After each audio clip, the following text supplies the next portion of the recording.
Hello, everybody, and welcome back to the podcast After Work. We have been gone for a while, and that is mostly my fault because I've been starting my own YouTube channel called TurboStew, if you guys want to check it out.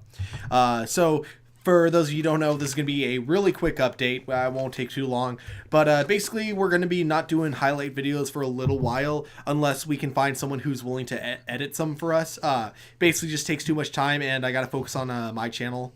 But if any of you out there are looking for an editing job that doesn't pay, so an internship or whatever you want to for experience. Yeah, experience. Whatever. And that's it. No other things. Whatever word we can use to have slaves without actually calling them slaves, then yeah, just let us know in the comments below. We'd be happy to have you as a quote-unquote helper. I'm willing to offer my body in trade to specific individuals. And then also, I guess the payment will be that if you have something that you want us to link to, like sponsor, then we'll do that. Oh, yeah, absolutely. Yeah, exactly, because, we'll do what we can, but obviously we're both really broke, so we can't pay. So That's the one thing we can't do, So yeah, whatever legal term we have to use so we can have slaves, yeah, that's what we're looking for.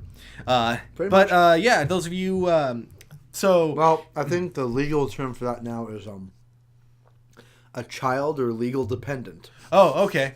Well, I was thinking the legal term could also be student athlete. We need a student athlete. We need a student athlete. Yeah, student athletes. Yeah, we could totally use those. So yeah, if you guys want to check out my channel, TurboStew, I basically review Doom Patrol and Beast Morphers. And that's pretty much it for now. Probably more is going to come to the future. And you said you had something to me earlier. What do you have? I have a new platform going under the name BugFang or Bug_Fang on Instagram. And I'm going to be starting a new YouTube channel also under the same name, in which I cover mostly anime topics and just argue with people. That's literally going to be it. It's going to be me arguing, mostly with friends at first, hopefully with more people as I expand into the internet-verse. And also just all the anime all the time. I'll interject with some Star Wars around, some Star Wars stuff coming out pretty soon, and just general nerd fandom, but with a big emphasis on anime bullshit. Oh yeah. So yeah, we'll both, he'll be on YouTube soon. He's on Instagram now if you guys want to follow him. I'm on Instagram now, and I'm also on Twitter. I don't know what my Instagram account is because I barely use it, but Twitter is TurboStew if you want to follow me there. You can also follow WTF Media on Twitter, and then Isaiah, he has like 32 different Twitter accounts, so you can follow all of them. I'll ask him for the text. I'll ask him for the URLs later, so we can put those in the description below. So yeah, thank you guys for joining us, and sorry about like the 4-week hiatus, but we are back now, and we are here to give you some nerdy content. So do we have the nerdy content? We do have the nerdiest content. So each of us have a topic that we're going to share with each other. A very short topic. It's not going to be a long topic at all. This will take like 5 to 10 minutes at the most. But then our main topic, I had to break Alex's heart, and I'm sorry about this, but we're not going to be talking about Star Wars. Like this hurts me to my core. Yeah. Do you know how much I've been spreading the Star Wars love at my job? At my job. I literally have been asking kids as they come to their job, if there isn't a line, I've been asking them, have you seen the Star Wars trailer? And when they go, what? There's a new Star Wars trailer? I literally break out my phone and have them watch it while I'm like running their items through for purchasing because it takes that long. Like Aunt Joe, if you're watching this, that was a lie. Please don't do it. Please don't fire me. But it also wasn't a lie. I've actually been doing that. I believe it. Yeah, we've had some good stuff. Star Wars Celebration just ended yesterday. It was just the best. It was just the best. And so I want to point that out because we will be talking about it next week, and that'll be the only thing we talk about. But no, our main topic this week is actually going to be Endgame, because that movie is coming out next Thursday, not the upcoming Thursday after. And we have some predictions, and that's what we're going to be doing for the main topic. Is I'm going to be talking about my prediction from beginning to end of how I think the movie's going to go down. Most of what I have is written down, although the ending part I'm going to be kind of ad-libbing a little bit. Alex is going to be ad-libbing the whole thing. He's basically going to be coming up with things on the spot that he's predicting is going to happen in Endgame. Yeah, my challenge for the past week has been to literally not watch anything about Endgame and to not think about Endgame at all, so I could come into this as pure and blank as possible and just make up an entire movie on the spot and see how much sense it makes. And you know what? I just thought of something. I want to add a little bit of fun to this. So, what do you say we have a little slap bet? Whoever gets the most points of like how accurate it is to what actually happens, basically, whoever gets the most points gets to slap the other person. And we will not judge who won this. You know what? We will have Isaac, third party, Isaiah, and Derek listen to this podcast, listen to our predictions, and they judge who are going to be the ones who accurate. judge. How about that? You know what? I'm down. I am down. Right. I'm going to get slapped, and I'm so in for it. We're shaking hands right now. This bet is on. So if you guys want to see which one of us is going to get slapped, definitely tune in next week for the podcast after work. But so let's start off with our first topic. And I guess I'll go first because this is something that happened recently. And technically it's Star Wars related, but it's not about Star Wars itself. It's about nerd culture. And something I thought was just so amazing that I needed to talk about this. So recently there was a trailer. You got a lot of react videos for Star Wars Episode 9's trailer, and there was one in particular that came out. And this guy I have to interrupt you. Huh? You didn't say the title right. It's Star Wars Episode 9. Rise of Skywalker. Rise of Skywalker. That's true. So there was a guy who was reacting to this trailer, and it was such, he was so blown away by it that tears were actually coming out of his eyes at the end of it. Dude, I'll be real. This tear was coming out of the corner of one of my eyes when I first. That's not surprising. It was a fucking awesome trailer, dude. Like say what you want about specifically the trilogies that, the recent trilogies. Say what you want about any of them. You cannot deny that each of them have been some of the best edited trailers in cinema. Definitely. All three of them have had amazingly edited trailers, including this one. Episode 7's trailer intrigued everyone right off the bat, excited people, looked awesome, looked epic. Episode 8 looked beautiful, awesome. Everyone was talking about the salt plant or the new red white plant. Everyone was talking about how it's gonna be based on a giant space battle. It looked awesome. And this new one had Rey flipping over Kylo Ren's ship. What the? Oh! And then had the most anime in the fucking ocean. The most anime as fuck moment. Seeing Rey do a backflip with her lightsaber out like she's gonna cut the fucking thing in half. Like, whoo! And then it had the Death Star in the ocean, and then it ended with the best ending to a trailer I think I've ever seen. Never has a laugh sent so many chills up my spine. No laugh has ever made me cry a tear before. This laugh. Oh! So, with that all being said, like I said, we're not going to talk too much about the Star Wars trailer. We're just going to talk about this guy's reaction. He was crying because of how beautiful it was to him. This guy then had a bunch of people harassing him, and to the point where he deleted the video because of the embarrassment. Wait. This isn't. Don't worry. I swear there is a positive thing to this story. Okay. I swear to God. That's not what I was talking about. I was going to say, you started this like it was going to be a beautiful story. This sounds depressing. What I love though is there were a few particular people that shared this on Twitter, basically calling this guy a baby and all that. These people who shared this, though, had so many amazing people on Twitter telling them that they're fucking assholes for this and that they were doing the same thing. Like, you had the specific guy that the only one who I knew, though, out of all the people that were telling these guys to shut the fuck up was the guy from Comic Book Cast, Armin. That's his name, right? Yeah. Yeah, he was one of the people, basically kind of leading the charge on this and basically encouraging this guy to please re-upload this video. And so I think that's so cool because you look at the way nerd culture has evolved over the years, and it's like bordered cool on popular culture for a while. It's very mainstream. It's on the edge of being the dominant culture. Yeah. And I think that's so cool that, when you still get those people who are going to harass you for being a nerd, you got other nerds that'll stand up for you. In this day and age actually looks at someone who's into something like Star Wars, something that's like been a multi-billion, like maybe even $1 trillion by now, like super industry leading franchise of toys, films, amusement parks that's influenced people's childhoods, adulthoods, that's been responsible for some of the largest charity drives and donations in like American history. Like George Lucas's like $15 billion or $1 million, whatever, like donation from the purchasing of the rights was fucking awesome. Like you cannot say at this point that the current modern mythology, the mythology to outdo all other mythologies, doesn't mean something to people. You can't make fun of that anymore. You can't. It's people have and there's nothing wrong with having a passion for something like this. And I like that we're living in a time where now the majority of people see it that way. Yeah, it's more acceptable for these things to touch you because, well, go figure.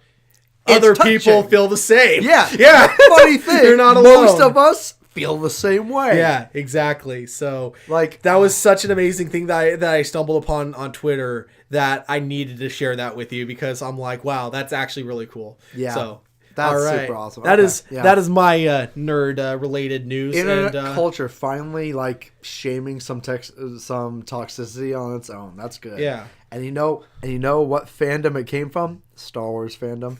I know the internet likes to hate on us because of like the whole backlash to episode 8 and everything, and about how the Star Wars community has always been toxic or something. But it's not. This is like a really good example. The thing is, the toxic people are the vocal minority. Yeah, the very vocal minority. Yeah, they're not the base. They're the outliers. They're the people that we make fun of, that we don't want around. Yeah, the people who we're gonna shun like those this. People who try to like try to drive what's his face, the guy that played Jar Jar Binks.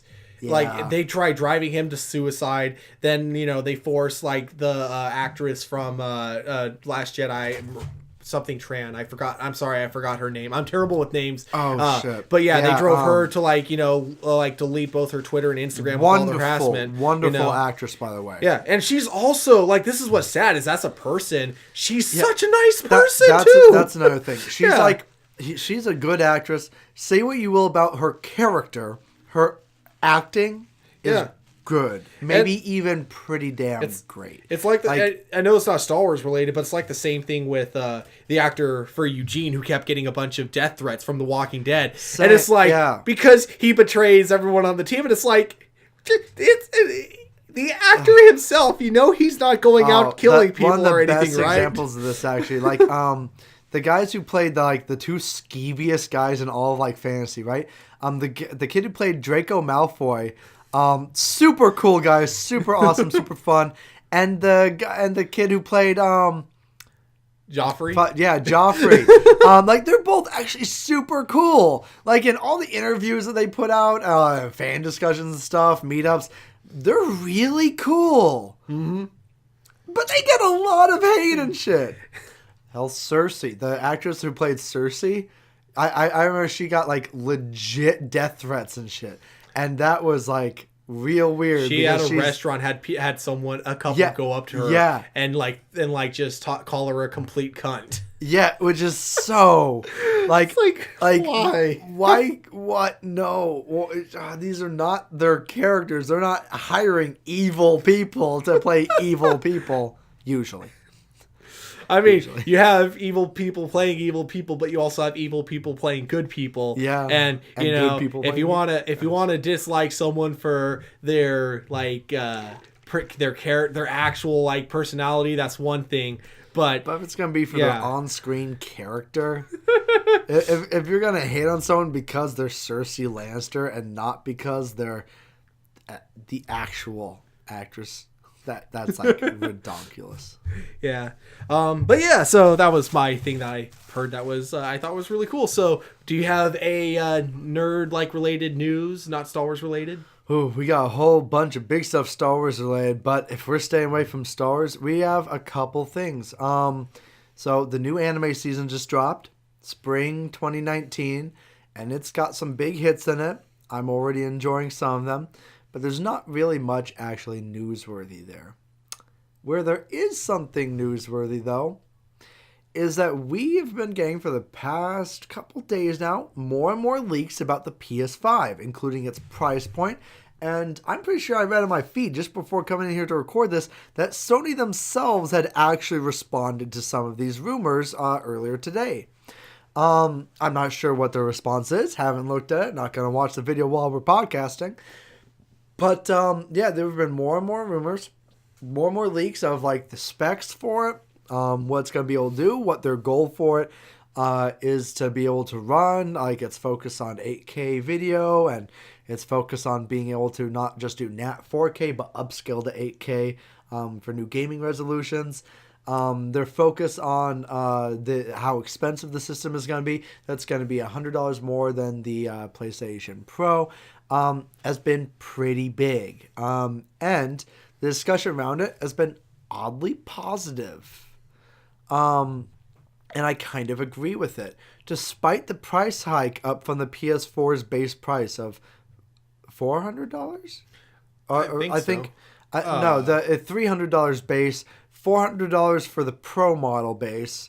But an upgrade to that, by $100 for the PS5, I think is actually very reasonable given their goals, supposedly.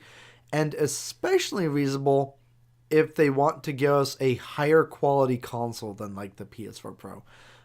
Because tech-wise, while graphics have been improving, hardware hasn't been improving that much recently. So if they're going to give us a more powerful console, which is necessary for a next iteration to happen, they're going to have to put more expensive tech in it because tech hasn't actually gone better lately. It hasn't stayed the same price and gone better, or newer versions are better by dramatic amounts. Instead, it's kind of stagnated and it's gone more expensive. So at this point, if they're to give us a more powerful console, I think it's actually reasonable to expect that $100 price hike. And as long as it's not like the PS3 hike up to like $600, I think $500 is doable. It's less doable than it is right now, but I think people are okay with it given the most recent sales numbers for the Xbox One X and stuff, which was priced at $500. Yeah. That's my take on that. I'm sure people will still pay for it and not be disappointed as long as they give as us long what as they we promise. get Bloodborne 2, and then, we'll pay for anything. Yeah. Then a little rumor I heard, don't know how true this is, but I heard something about no load times. So yeah, this has been a weird thing to hear about, that their goal is to literally remove load times. I'm not sure about that. I'm sure that reducing load time significantly is a big goal. And if they're doing a massive boost in power, like we're talking about, like they do what they do with the PS4 and use the DDR4 RAM, but they like triple that, and they also have the bigger graphics card, and I don't know about removing load times. And I'm not sure if I want to remove load times, because to me that sounds like maybe they want that to be a goal whether or not it's through the hardware brute force, which means that maybe they'll start restricting how games can get created. Like if you can't load an entire environment on the fly, you're not allowed to make that environment. Like, wouldn't that limit like what you can do in those environments in games? So I'm not sure I like the sound of that in the first place. What game developers would have to do then? They just have to have loading screens in disguise, Mass Effect 1 style, where you just got elevators, and then you just got to have them be like, oh no, I swear this isn't a load screen. This is just actual game content where you're just waiting in an elevator for no reason. I swear to God. Hey, you could argue that Warframe does this. It lets you interact with your ship as it's flying through hyperspace. You could just be like, oh yeah, canonically, it can't move outside of this ring while in hyperspace. But clearly it's still moving within the ring you're playing right now. Yeah, exactly. So, you just gotta, if that's the standard that PS5 is gonna have and game developers have to work around it, that's how they should do it. Or watch every time there would be a loading screen, they have to make a cutscene, so they just have like random live television playing. Like just every once in a while, we don't have a load screen. We just wanted to give you some live action television. Like we interrupt your gameplay to give you television. And we hit the 20-minute mark, and I said we didn't want to go past 10 minutes for each thing. So you know what that means. It's time for the next thing. It is time for our Endgame predictions. And I'm going to be going first, and then Alex will be going after me. Ooh, okay. All right, let me load up, because I have like the very beginning part of this all like basically. Oh, shit. Now I have an extra layer of challenge. Okay. I have to also not ape off of you, Al. Okay. Yeah. I mean, if you do, that's fine too. No. Oh, okay. No. I'm cool with this being the challenge. I can't even do something that sounds too similar to yours now. Fair enough. Let's do it. So this part, I'm going to give a little context for really quick, because our friend Derek, he went to an event called NATO, which is like an event you can go to if you work at a movie theater as a manager specifically, and they let you preview trailers. I went there at one point back when I worked at a theater, and that's when I came back from that back in 2015. I had told both Alex and Derek that I got to watch The Force Awakens early, and basically my goal originally was to keep that lie going until we actually saw the movie, and then I was going to be like, oh, I lied, I actually haven't seen it yet, but then it ended up coming out before, because Alex wanted to show me some clips that I didn't want to see because they had spoilers in it, and he wanted to ask me questions about them. So I was just like, okay, fuck, I lied, whatever. So Derek did the same thing, but he did this with Avengers Endgame, the trailer for that. Although he said it was called Annihilation, which, I believe, because that was fair, we all thought was gonna be, because the Russo brothers tricked us by saying, they said like it was a fact that it wasn't going to be called Endgame. It wasn't going to be called Endgame. Everyone thought it was never Endgame. Heard the title said before. Yeah. We didn't say the title before. But like Endgame has literally been like what they've been saying in every other movie for exactly since Avengers 1. So of course everyone thought Endgame, but then the Russo brothers was like, it's not Endgame. So everyone then thought Annihilation. It must be Annihilation. And so everyone was putting out images of nihilists. Yeah. And it was great. Yeah. So he gave us, like, he told us that he saw the trailer for it, and it was another lie, like what I did. But he had the best synopsis for, the fake trailer that he saw, because unlike all the other quote-unquote leaked trailers, I knew those leaked trailers were fake because the way they were all described, they gave away way too much detail. They were like saying, oh, and then there's Loki, he's in it, and then the Hulk talks, and I'm like, okay, no, if all this is true, they would not be showing this in the first trailer. They wouldn't be having would not do that. Yeah. Hulk going like, oh yes, pass me your hammer, Thor. With Derek's, though, he told me one line that was said, and then he said that there was a shot of all the Avengers that were alive, and then the title screen. And I'm like, that sounds like what we're going to get. But the line, and this is a line that is probably not going to be in the movie, but I wrote this in my prediction because it's actually kind of a cool line to have in the trailer, and it'd be a cool line to start this movie off is. So the screen is black, right? And this is how the movie's going to start. The screen's black. Captain America's voice is heard, and it says, "Did you really think this was over after Earth?" And then Thanos' voice says menacingly, "No." And then exterior planet, and I titled, even though the planet doesn't have a name yet, I actually was trying to Google it and I couldn't find it. I'm just going to call it New Titan, which is, I'm going to call the name of the planet that Thanos retires on, New Titan. So basically, exterior, New Titan, nighttime. And don't worry, it's not a full-on script. I'm not going to be doing that every time. But basically, on planet Titan, there's going to be an intense battle raging between the surviving Avengers, except for the only one who isn't there right now is Ant-Man. It's going to be all the Avengers except for Ant-Man, and they're going to be fighting, basically the weaker Avengers are going to be fighting against Thanos' army, but then you're going to have Marvel. She's not going to go by the name Captain Marvel. She's right now going by the name Marvel.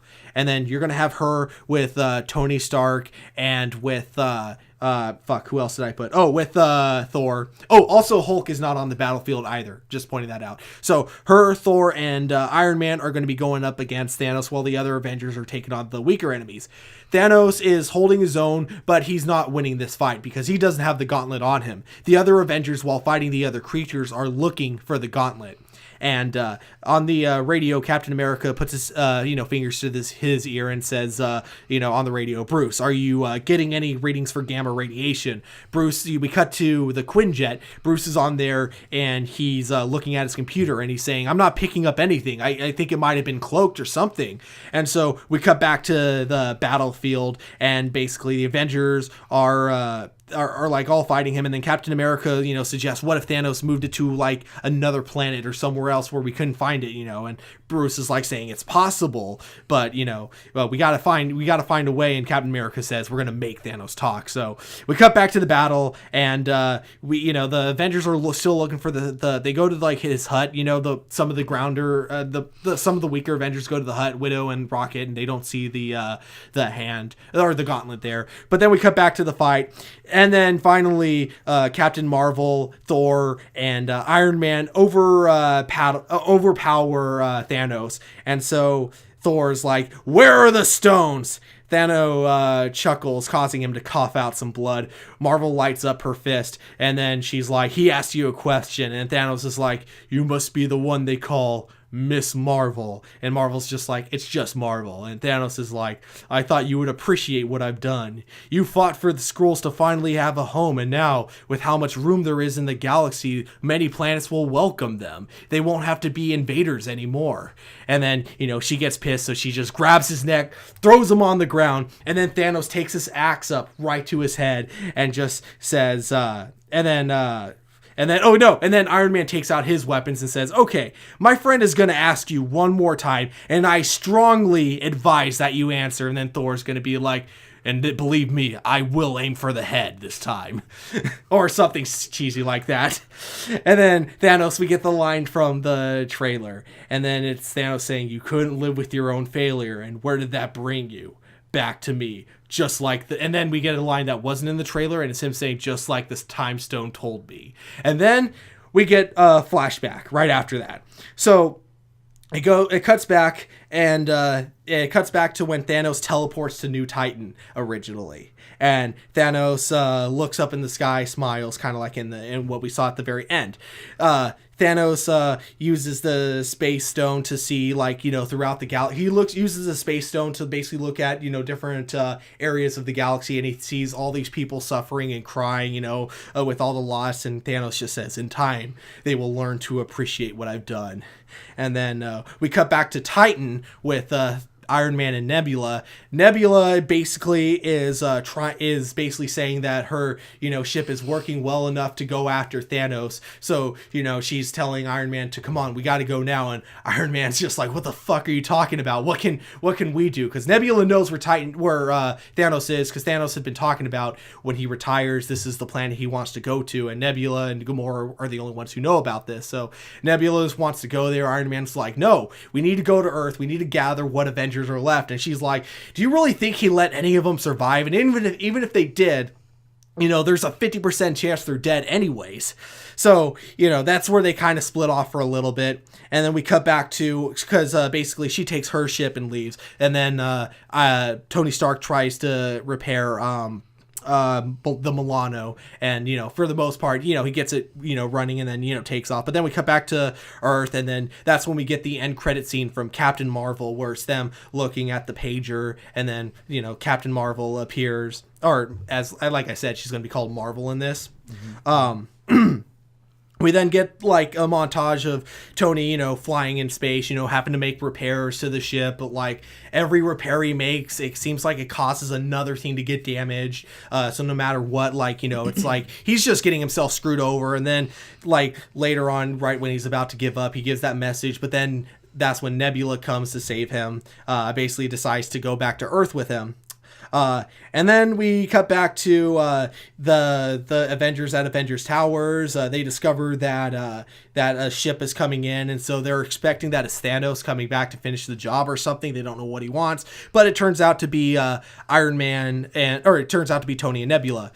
This is where the Avengers reassemble, and they, after a few months of prepping, they decide, they know where Thanos is, so they're going after him. And they try to do this behind Tony's back, because Tony gets reunited with Pepper, and it's like a really happy reunion, and Steve does not want Tony coming with them after this. He wants him to, basically live his life and, retire, because he thinks that Tony deserves that.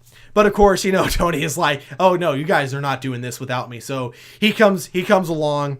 All the Avengers, including Hawkeye, are there. We still don't have Ant-Man yet. But then they take off, and because they know where Thanos is now. So they all take off to go fight Thanos.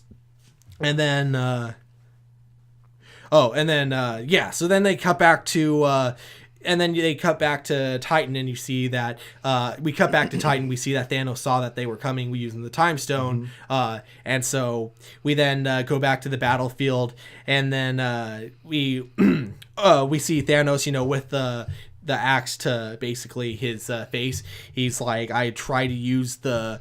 My bad. Sorry, let me redo that part. So Thanos sees using the space stone that they're coming for him. So he was gonna he tries to use the space stone to just go back and finish them off right there before they have a chance to take the jump on him, but it doesn't work. He tries going through the portal, but the portal just shocks him and it doesn't let him go through.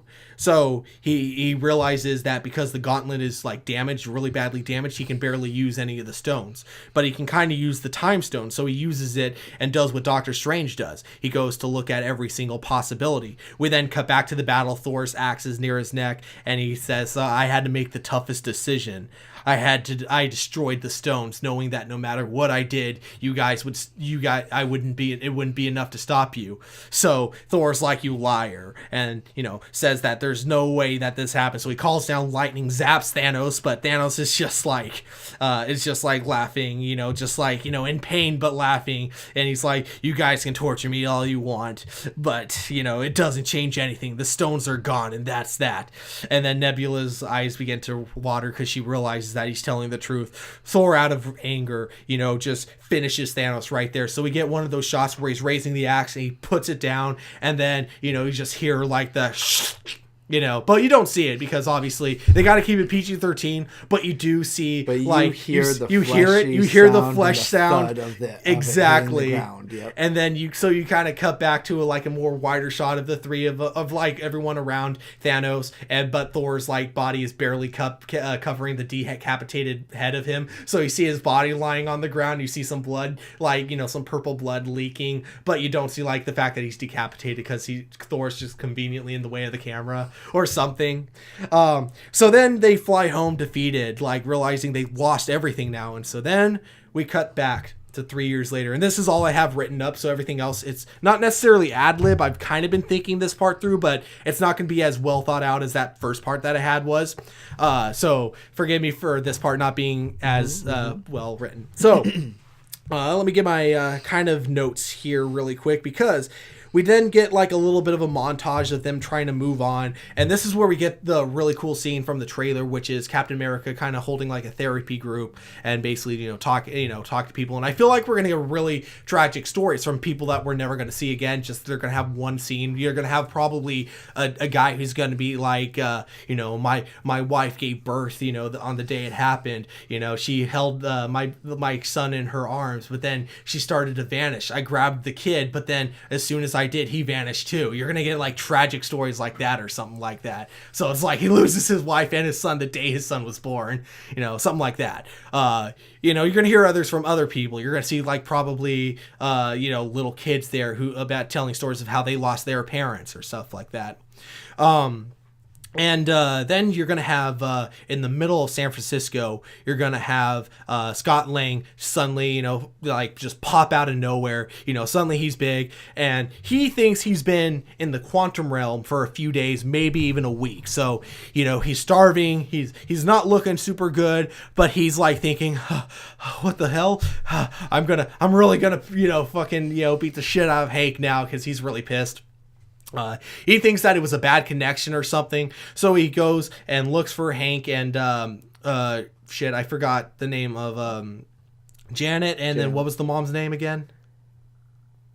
Anyways, he goes looking for all three of them, but he can't find him. He goes looking through his house and he's like looking at all the missing signs all around the city that you see in the trailer, like all the missing people signs. Isn't Janet Van Dyne the Wasp? Oh. Yeah, she's the Wasp. But she's the old Wasp. Oh, is she? Oh shit, then I guess who's the younger one?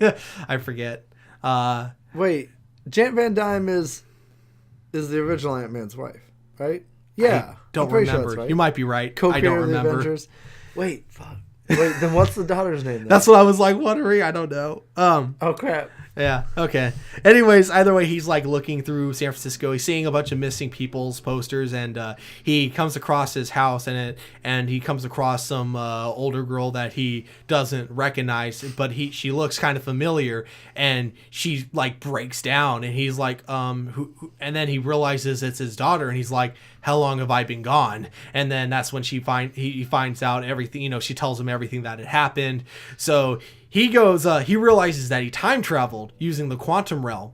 And so he goes looking for the Avengers, hoping that he can find Tony Stark, because he realizes that Tony Stark, if anyone can reinvent what Hank was doing, it's Tony Stark. So he goes looking, and, he's with, he and Pepper like both have Iron Man suits for their own, so she's like now become rescue. So he goes looking, and ends up at the Avengers base. He tells the Avengers about all this, and then over some dialogue conversations, they decide that if they can use the quantum realm to time travel. And this part I'm predicting, because the Russo brothers said that the main characters are still the original 6 Avengers. They're going to be the ones that are the main characters. Mm-hmm. They decide to go time traveling. Each one Avenger will lead a group of 1 or 2 to go for each individual Infinity Stone. So I haven't thought this part through as much, but I know. Oh, and also the thing with Ronan, because Hawkeye lost his whole family, he gets mad, and because he becomes like a defender, or like a Hell's Kitchen type vigilante, but in Japan. And Black Widow gets him back, and because they all want to work together to go time traveling. So this is how I think it's going to happen. Who I think is going to lead for each Infinity Stone, and who's going to go with them. Or not everyone, so there may be a few characters here that I leave out. But the Mind Stone, I think it's going to be, to get that, they're going to go back to around the time of the events right after Avengers. They're going to go right before it gets in the hand of Hydra. And it's going to be Hawkeye, because, he's S.H.I.E.L.D., going with Ant-Man, who's good with heist. And then for the Soul Stone, I'm going to do the Soul Stone last. Reality Stone, it'll probably be like Bruce at this point has figured out, like, he can't get the Hulk out, but he knows how to like control the Hulk, so he can become the Hulk, but it's still Bruce's brain. Mm-hmm. So it'll be him, because they need muscle, and Rocket stealing the Reality Stone from the Collector. Probably, yeah. So obviously before the events of Guardians of the Galaxy 1. This is for the Reality Stone? Yeah. Because the Collector has that one. Right, but wouldn't it make more sense for them to get it before the events of the Dark World? But where was it? No, it was just like... Because it was just on Earth, because Jane discovered it. It was just in an abandoned building on Earth. Was it? I thought that was because of the planets. No, it wasn't. Because it was because of the planets emerging. Yeah, they found the portal. Yeah, it was like in another dimension, if I remember correctly. So I think because it'd be too complicated to explain how they get... So it'd be from the Collector.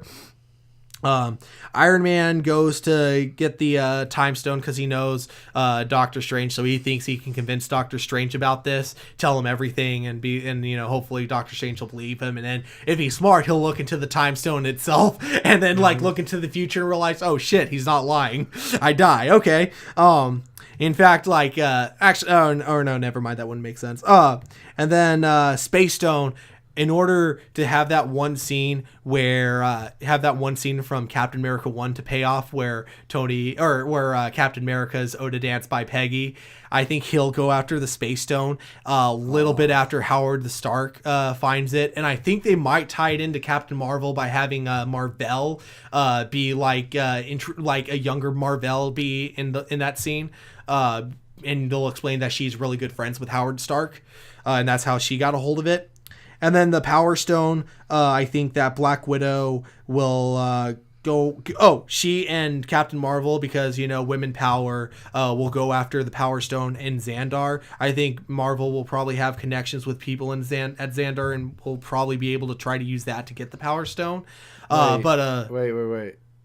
Or they'll go for connections at Xandar, because wasn't she a Kree and they were at war with the Xandarians? Yeah, but years later she's going against the Kree, and so maybe the Xandars, she's, really respected with So Xandar. you think she's like friends with the Nova Corps now? Possibly. Yeah, not saying confirmed. Like, and maybe they'll just go to the junkyard planet where Peter Quill finds it. The only thing I can think of why they wouldn't snatches it from Quill. Like Quill just gets it. And they're like, that would be funny as hell. Sorry, punch. That would be amazing, actually, if that happened. I didn't think of that. No, I was thinking originally they just go to the planet where it's still abandoned. The only excuse I can think of not to do it the easy way is maybe Rocket Raccoon is just like, I don't know. Peter never told me where he found that piece of junk. It was just scavenging. I don't know. So Rocket, that'll be why Rocket doesn't know. And then Thor. This will be super cheesy, and this is why I don't think it's actually going to happen this way, because this is way too cheesy. He'll go to get that stone. Oh, what, the Soul Stone? No, the Power Stone. Power the purple Stone one. Because remember, one of her old teammates is the pirate guy who tries to take it from Quill. Yeah, that makes sense.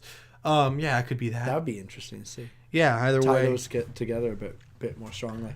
It would also, actually, now that I think of it, be an excuse to bring Ronan in. And there was the whole thing about how Ronan was like, I'm going to meet you again. Yep. And it's like, okay, if the next Captain Marvel movie takes place after Endgame, that can't happen. Make it more so that'd be the best way for it could happen. In her movie, decides to call it off instead of attacking her himself. Because he's already met her. Possibly, and she just didn't know it yet. Yeah, exactly. It's possible. So, yeah, things like, I think, Marvel and Black Widow, because women power will go after the Power Stone. That makes sense. Now, Thor will go after the Soul Stone. And this is going to be super cheesy, so I don't think it's actually going to happen this way.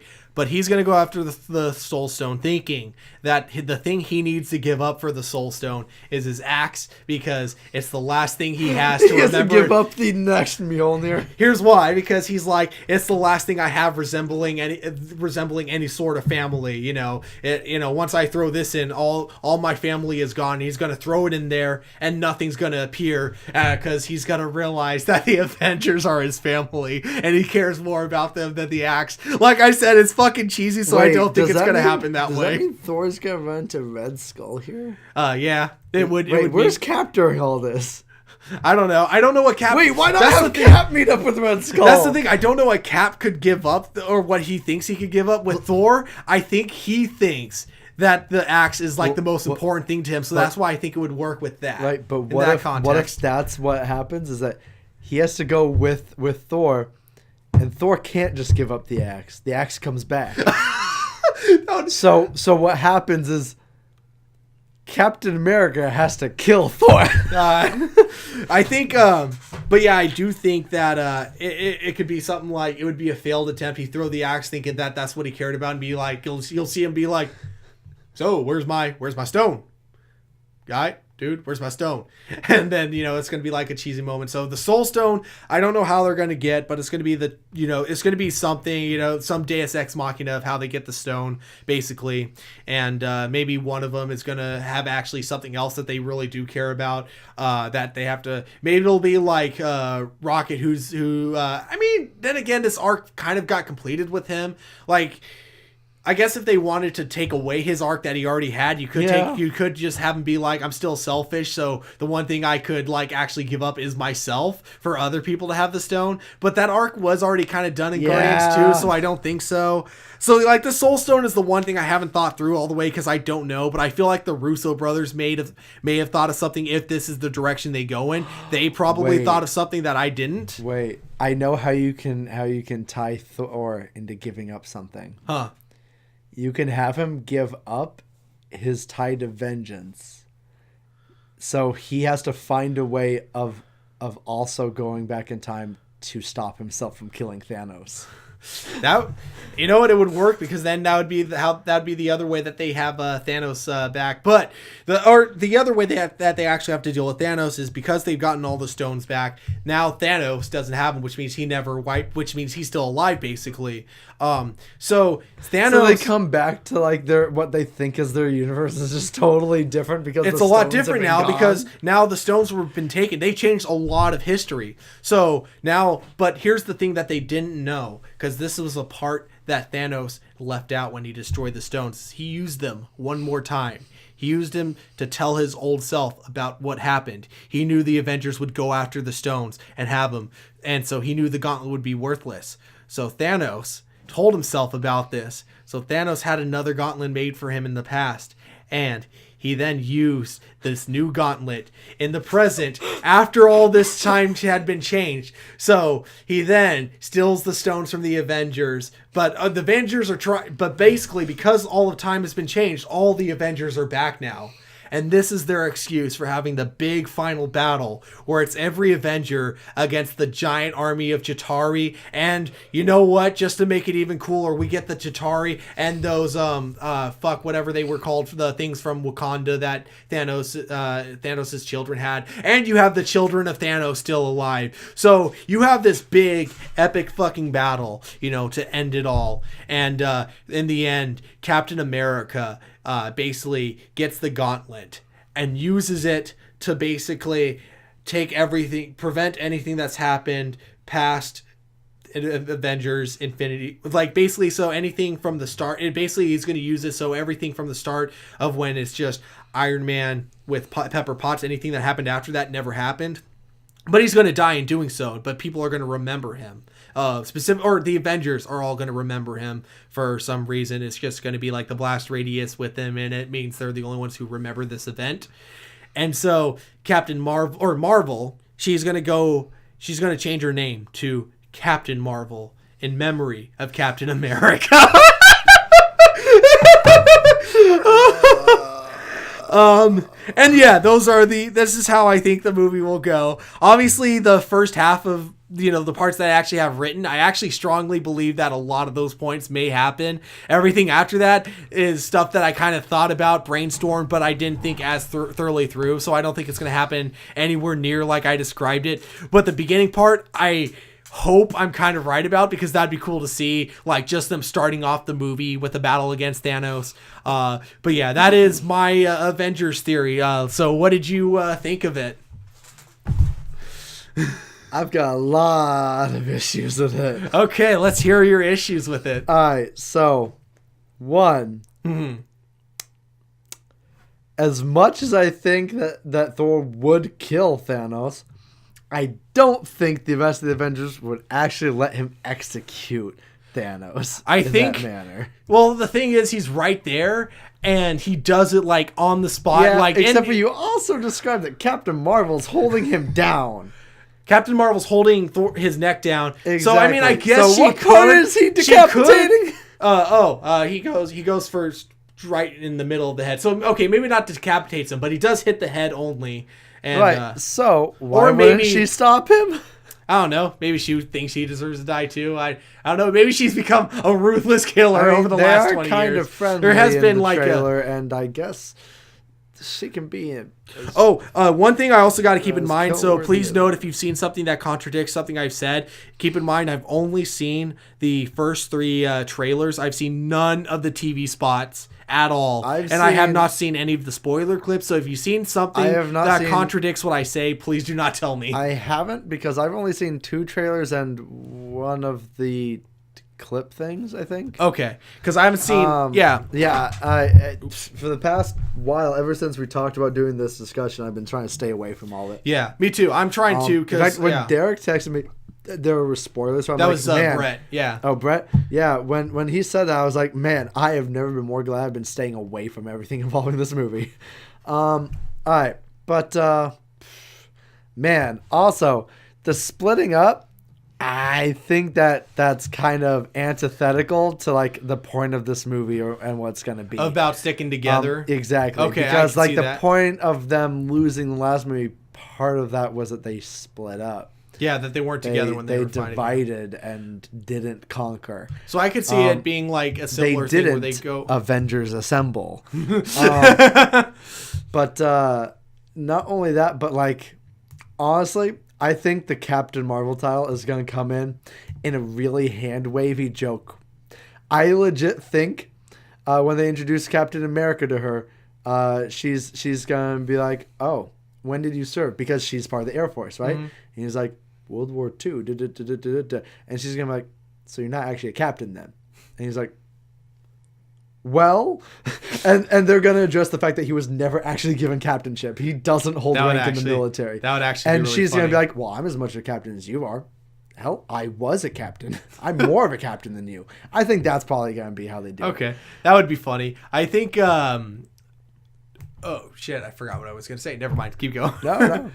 No. Oh yeah, right. There is a reason I made a joke earlier. I don't know if you remember, but like when she was first talking with Thanos, and he's like, "You're the one they call Miss Marvel." I wouldn't doubt if we got like a joke, maybe not from Thanos, but from someone. I feel like someone's gonna say Miss Marvel. I feel like someone's gonna say Miss. Call me Captain. Yeah, I feel like someone is gonna say it's gonna call her Miss Marvel. It's gonna be that moment where like one of them's like not necessarily Thanos, but yeah. I guess it's not going to be Thor either, because she and Thor are getting along. Yeah, who's going to be the toxic asshole who's making the little miss joke? Probably Iron Man. Probably. That was my phone. It's totally going to be Iron Man. They're going to have her and Tony clash just like they do in the comics. They're going to be like, yeah, they hate each other. Yeah, I can see if anyone's going to do it, it would definitely be Iron Man, of course. But my biggest problem with your theory is honestly the ending. I think that there's nothing less personal about a big CGI crowd fight. And I think this movie, in order to outdo the end of the last movie, needs to be more personal than the last movie. It and does, remember, but... the last movie ended on the most personal note, watching their friends slowly disintegrate after the battle had been won, in quotation marks. I think that's insanely personal. And in order to outdo that, they have to make the ending to this one, the ending conflict, even more personal. And if they're going to be victorious, the only way to do that without just re-killing everyone again needs to be together and against a small number of enemies, an intimate so not like a full enemies. Army. Okay, not a full army is probably my feel for it, that they need to outdo the feel of the last one in order for this to be a cathartic experience, and that if they don't do that, it would be a disappointment. The big thing I want to point out that I want to see in this movie at some point, because we didn't get an Infinity War, which I wasn't mad about at all.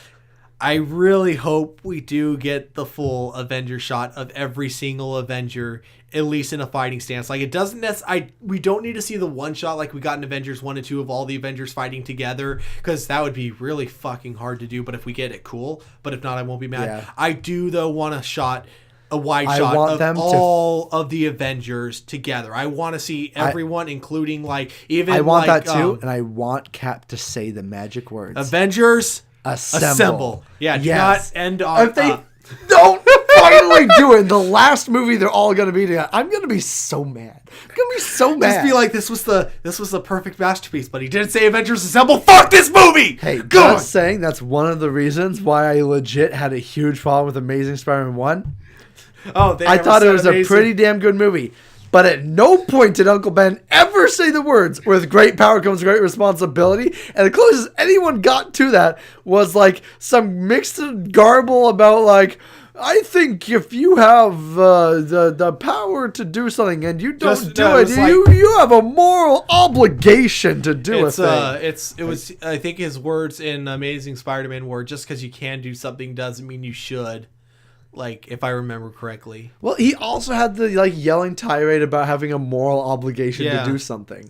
But I don't remember the first half of it because it didn't sound like with great power comes great responsibility. It wasn't a great tagline. It wasn't one of the most iconic quotes of all time, and it wasn't in my Spider-Man movie. I think the CW DC shows have said that line more times than the recent Spider-Man movies. They have. Oh my god, when they dropped that, and oh my gosh, I fucking love an Arrow. Like, he have Oliver's son saying it to one of the newer characters. He's like, with great power comes great responsibility. She just gives him this look like, Spider-Man, what the fuck makes you think I read comics? Yeah, I mean, obviously she doesn't say fuck because CW, but I was just like, man, they say it more in DC than they do in Marvel now. Yeah, what the fuck? It's really, yeah. I mean, I guess Jessica Jones has said it, and then Agents of S.H.I.E.L.D. has said it. No, but that's it. Doesn't count if it's not in Spider-Man. It's not in the universe. Okay. But yeah, so Now you have to Also, ad-lib your... Here's the thing. Oh. So I am going to ad-lib mine, but Okay. there's been one thing that I've not been able to help thinking about ever since way before Infinity War ever came out. Uh-huh.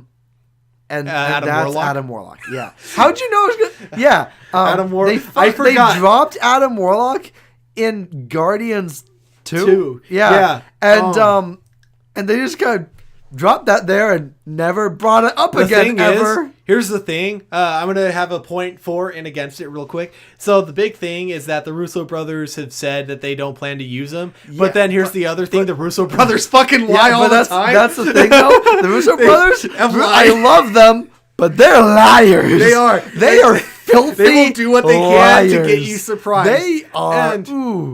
And I think there's gonna, without a doubt, be one character that's supposed to be like, oh, I didn't see that coming. And I think if any character is gonna do that, it'll probably be Adam Warlock.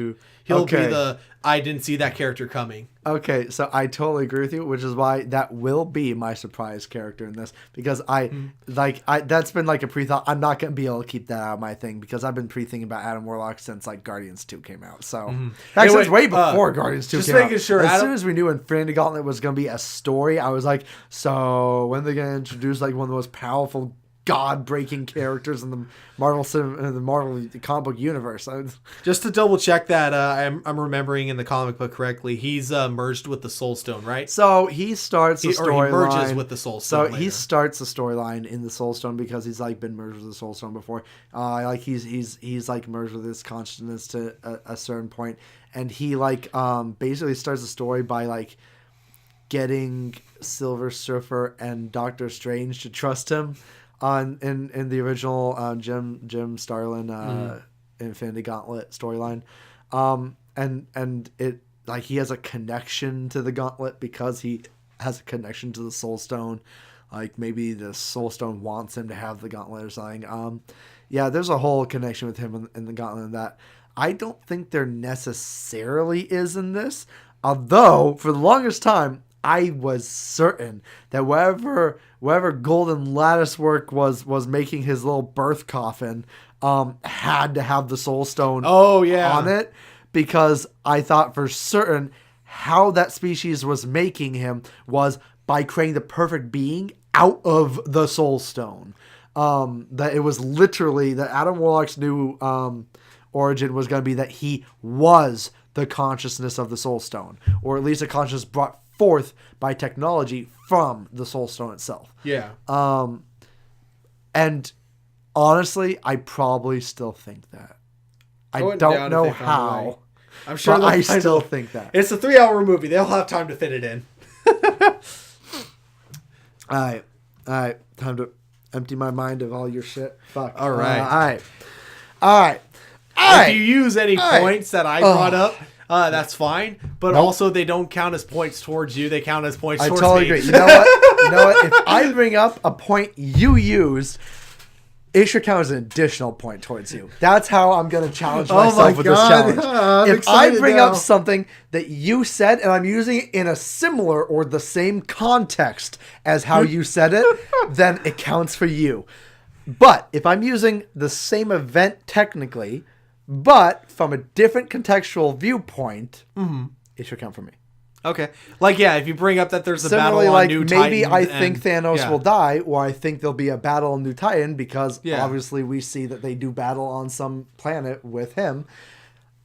Think those should be let go for me, because that's kind of cheap, because that's in the teaser trailer. See, that's if you use any of the Avengers in your prediction, or if you use Thanos in your if I use the Avengers with Thanos in my storyline, they count for you.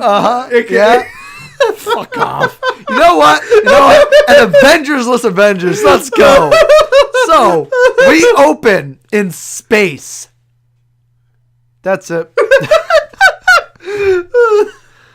All right. So actual time. Let's go. Making shit up. All right.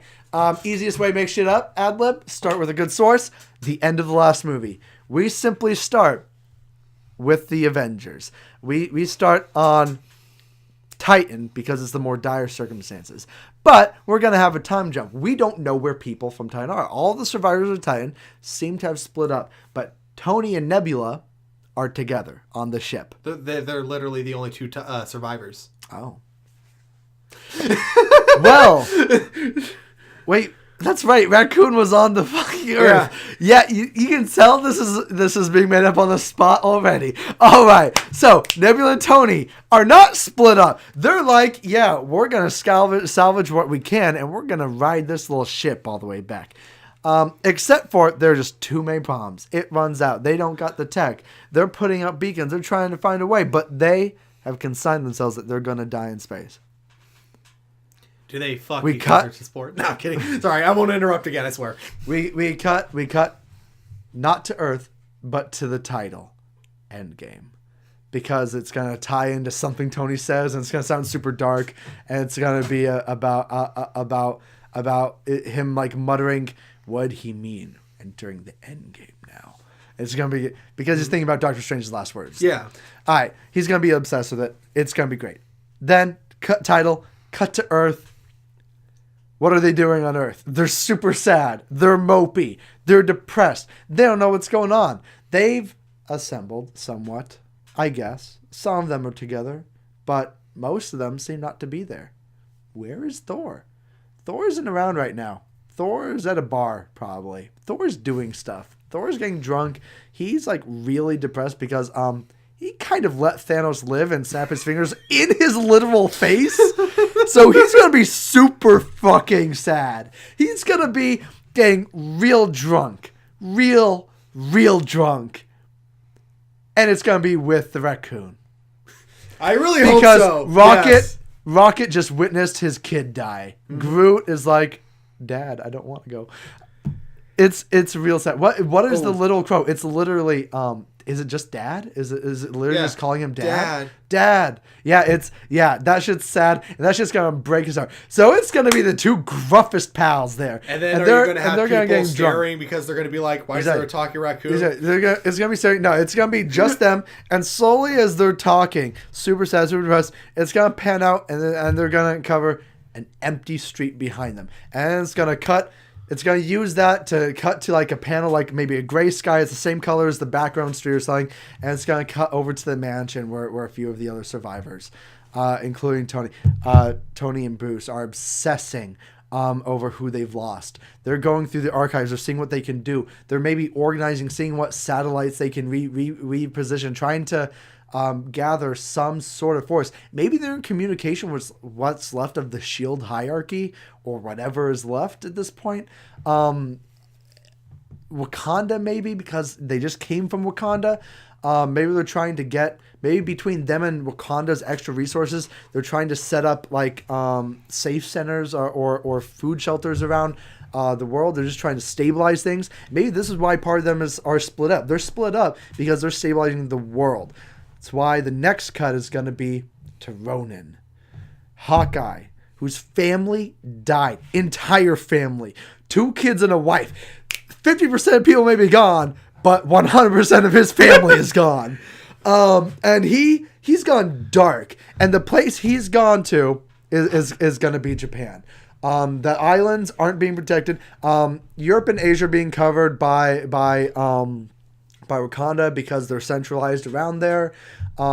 Asia's being taken care of by probably whatever superpowers they have over there, because they've covered that Russia at least has been involved in superhero experiments before with the whole Winter Soldier program and everything. Russia probably definitely has stuff going on. Hell, maybe even Hydra or the Hand has a significant role in China. The Hand maybe taking control of China could be like a background thing, or maybe just a organization with a symbol of the hand pops up at one point. Who knows? Maybe that's why Asia's not being explored. They just don't do that much.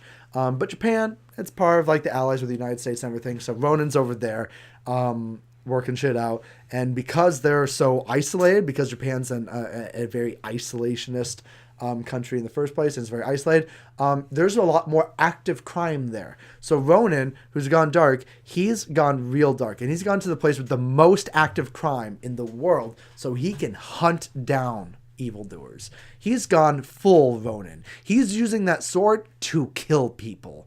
And he's killing evil people. Like, we're going to cut to some real... This entire first part is just depressing and dark. There is no humor or levity. The points in which you think there might be, like in the bar, maybe the first couple of shots, they're like maybe laughing at something, but you soon realize it's just sad laughter. Everything is going to be dark, depressing. No matter what good they're doing, it's going to be sad, depressing. And everything is going to involve failure to some aspect. The two in the bar, they failed their people, they failed half the universe, and they failed their son. So they're just depressed. They already lost. With Tony and with Bruce and Cap, they're realizing how hopeless it is trying to fight a losing battle against hunger and the depravity of humankind when it's been tested to its limits. They're realizing that no matter how much they work with Wakanda to spread the resources, that there's always more people who need help. And that they can't help everyone. They're not able to. They're not able to keep it up. They're losing sleep. They don't look good. And Ronan has lost because he's lost a part of his humanity. He's killing people now. He's lost his family, and with them, the thing that drove him to be a hero. So it's all just depressing. Mm-hmm. We left with like Tony dying on a ship. We're having everyone on Earth losing their fighting battles. Everything. And what interrupts this loss, them not knowing what to do next, has to be an outside thing. And that outside thing has a little bit of comedy to it. And it's Paul Rudd's Ant-Man. Speaking of which, Ant-Man. A joke. Oh crap! I'm so sorry to interrupt. A joke I meant to make, but I completely forgot to. Is that and I don't know what the reason would be behind it other than forced comedy, but I feel like knowing how they need to have something to like you said, after such a dark thing, you need something to really like lift people up. Mm-hmm. I feel like when Ant-Man appears, for some reason, his clothes will have disappeared. You know what? I'm totally down for that. Yeah, we're gonna have. Oh my God, it's gonna be a Terminator scene. Exactly. Like there's gonna be smoke. There's gonna be smoke, and he's gonna rise like the Terminator. It's gonna be a whole joke, and he's gonna be like, "Shit's cold." it's gonna be great. Yeah. Okay. All right. So, anyways, Ant-Man comes in and he knocks on the mansion door. Wait a minute. We thought he was dead. He's gonna come in. The mood is immediately lighter. Already, as soon as he knocks on the door and they're making that joke, wait, isn't he one of the lost ones? Whatever. It's already lighter, and we're leading into their inciting thing. As they introduce them, they come in, they make introductions. He explains what happened. He explains where he came from, and then they get a call from Wakanda again. And Wakanda, the battle happened in Wakanda. Wakanda used the ships from the battle to trace where they came from. And that's how Bruce finds a way to get to Tony, to save Tony. They're going to use the logging data, the travel data from the crashed ships and the destroyed ships. They're going to salvage the data, and they're going to try in an attempt to hunt Thanos down. After they've made Ant-Man's introduction, I guess they're going to do Captain Marvel now, and Thor is going to be a little bit more sober, and the reason why he's in a t-shirt and shit and there's a little bit disheveled hair when he meets her, and why he tests her with the hammer and shit is because he's still a little bit hungover, or he wants to be hungover because he's a god and can't get drunk or whatever. So he's like, everything's getting a little bit lighter. You're getting more and more hope. And they say they found the way back to Thanos. They're going to go. They have the talk about how they need to, it's something they just need to do. So they do it. They all go. Except for it's to Old Titan. And when they get there, they hear the distress beacon. They find Tony.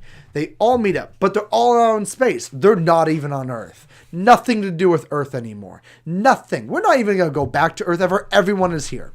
No more Earth. No more Wakanda stuff. We're not even going to be able to interact with them anymore. That was all we got. We got our little thing. We got to see who was alive in Wakanda, who's dead, how is it working.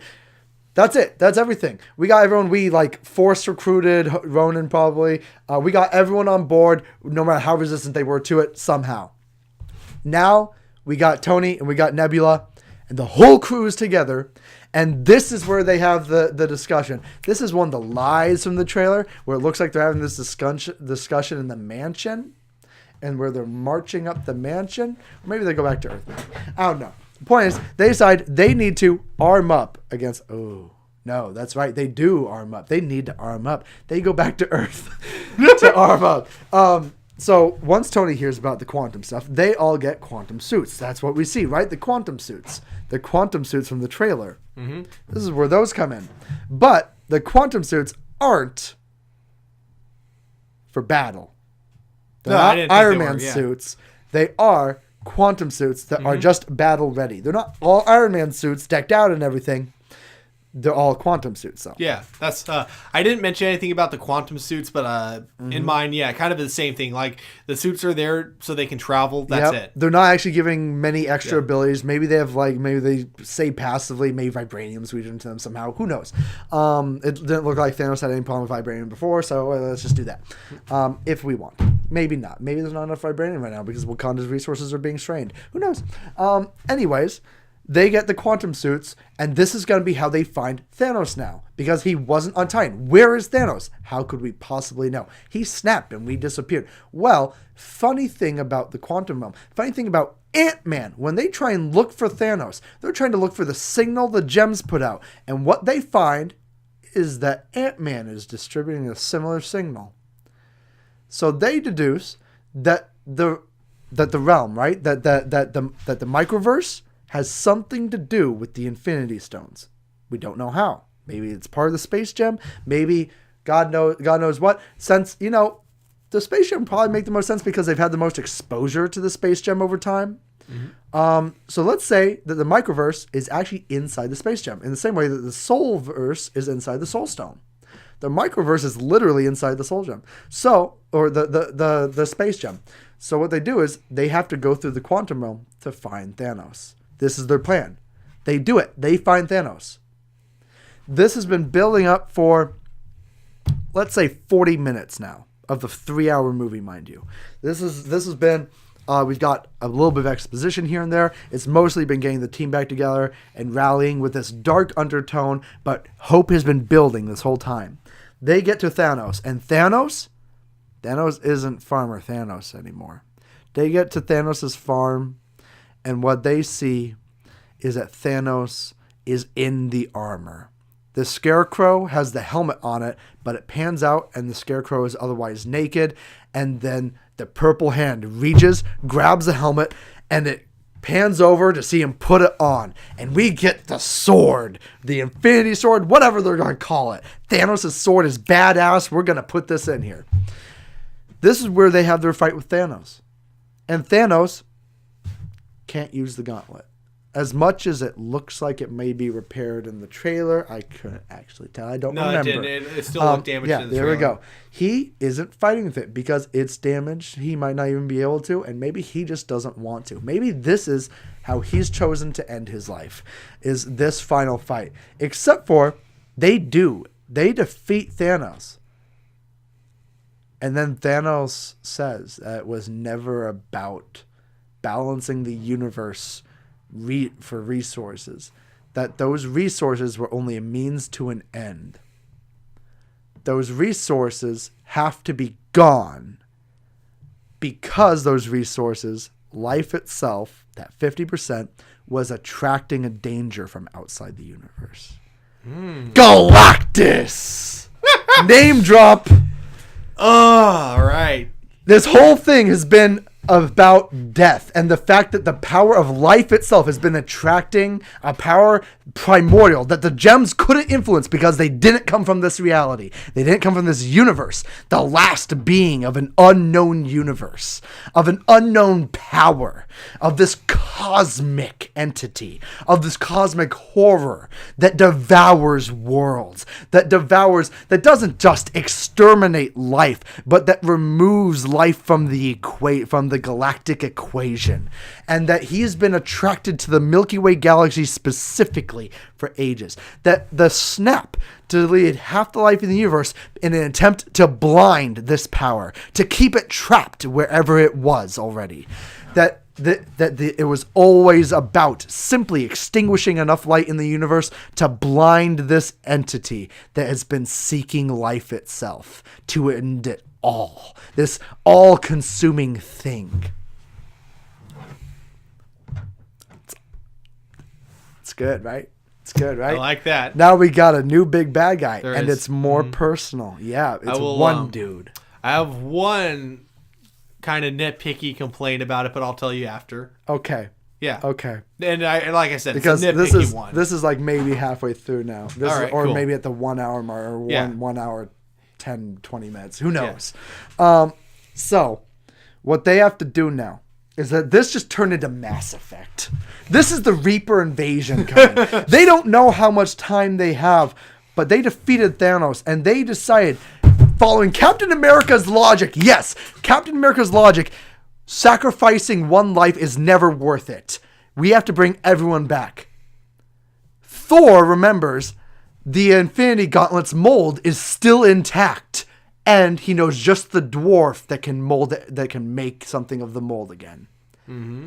That dwarf is still alive, but they need to go back and they need to bring the gems with them, because the gems, those stones, this reality is the only hope they have, and they're going to bring back all the power they can from this reality. They're going to relight the universe with life, because they're not going to fear this galactic entity. They're going to bring back the life, and they're going to attract it to this galaxy. This is its next stop, and they know it, and they're going to bring it right to their doorstep, and they're going to use the powers of this reality. They're going to use the Infinity Stones, this universe, to defeat the old universe. And it's going to be a big tearing down of the ancient, this unknown fear, and not having a fear of it anymore. They're going to do it. They're going to do it. And you know how they're going to do it? I don't know yet, but I'm going to make it up. So they go on a quest to remold the thing. This is going to take another 30 minutes of the movie. This is going to get us to the 2 hour mark of this 3 hour. What is it? 3 hour and 1 minute or something? What is this? 3 hour and like 44 seconds or something. Hang on. Give me just one. Okay, I'll give you a moment. Give you a moment for that. Look it up, because I remember I texted the group about a cut that was made, and I made a joke about it. Oh yeah, the like 20-second cut they made. This was my text I made about how long the movie was. I'm like, fucking Disney cutting an entire minute and 2 seconds from Avengers Endgame. This means that the movie's only going to be 3 hours and 58 seconds long. Fucking hashtag release the Russo brothers cut. Release the Snyder cut. Exactly. That was like the joke is like, instead of Snyder cut, I'm like Russo cut, because that entire now we're just reaching the halfway point. You can say we're just entering the end game. The end game. Oh, wait. Hold on. Doctor Strange end game. Let's see if we can tie this in. Hold on. The end game.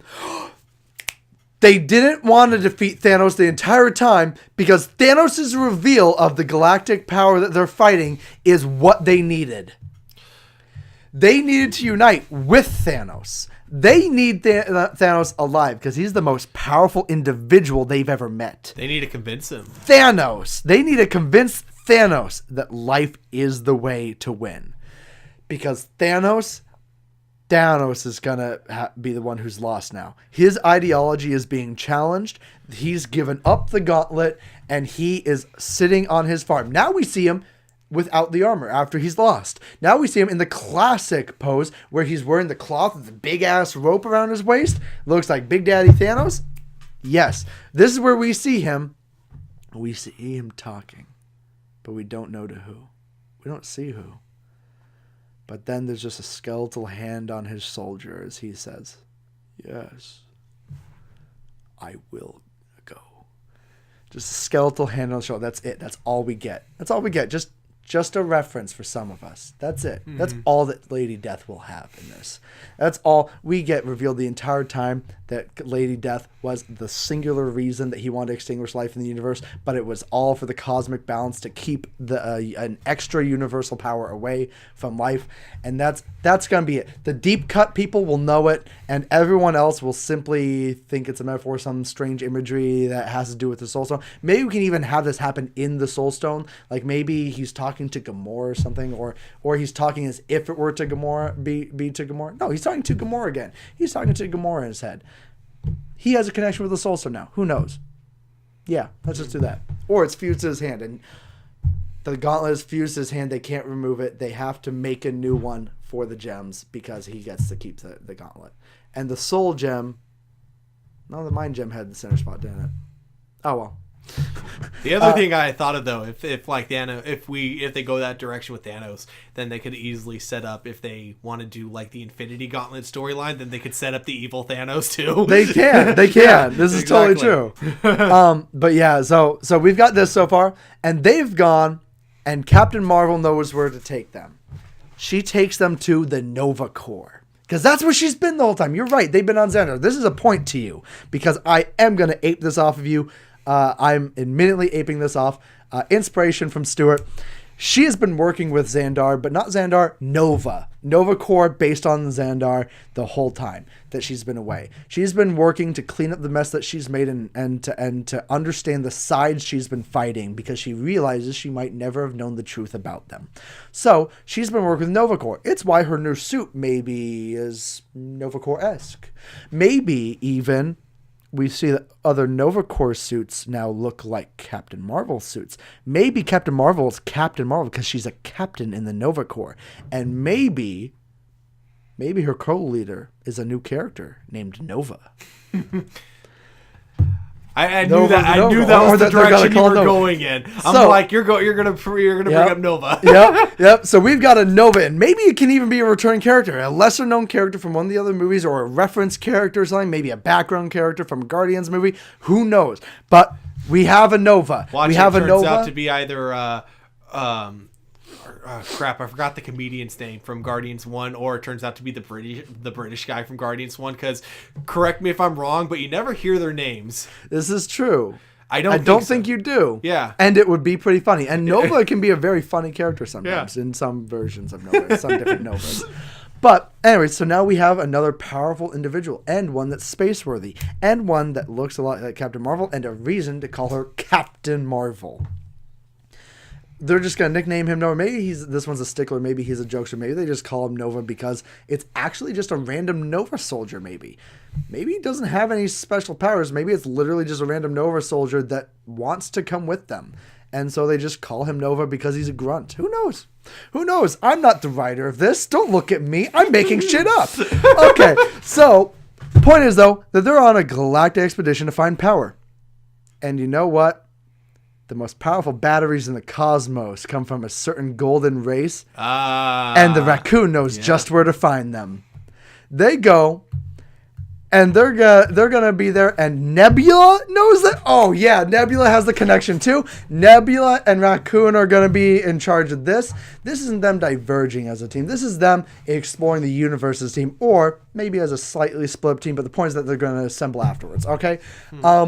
Point is that these adventures are happening, and they're gathering powerful individuals to help them in the course, but also because they need materials to build the new gauntlet with. They need whatever special metal the gauntlet is made of, or special substance, God knows what. All part of this adventure. And the golden shit that they always use for their birthing pods. There we go. The metal that is used in the gauntlet is going to be from these people. They're going to say that at some point. They're going to look at the gauntlet, and he's going to be like, this was made with Corvalum or something. And then it's going to be like a subsidized version. It's going to be some kind of refined version of the energy core that's used in the Corvalax batteries or whatever. Who knows? The point is, it's going to lead them back to the Goldies, and it's going to lead them to a new and powerful individual. It's going to lead them to Adam Warlock. And it's going to give us a fight scene, because these people don't like Rocket Raccoon. In fact, they've got a real hate boner for the Guardians. So as soon as they're going to see Nebula and Rocket Raccoon, the Avengers are going to have a fight. This little group, whatever little group is with them, are going to fight. And you know what? I'm going to say Black Widow is in here, because I feel like Black Widow and Blonde Bitch are going to have a wicked fight scene, which Black Widow just wrecks her. And Adam Warlock starts by finding he's the perfect soldier. We have Captain America here right now. It's Captain America versus Adam Warlock, the perfect human versus the perfect specimen from God knows what. And that's going to be how this is, while everyone else is fighting for the Corvalax batteries or whatever. The hijinks will ensue. But The important part is that Captain America is fighting Adam Warlock because this is going to introduce Adam Warlock, a newborn baby boy in a full adult body, to morality. Who better to introduce a soldier who's known nothing but learning to be a soldier to morality, but the soldier of morality himself, Captain America.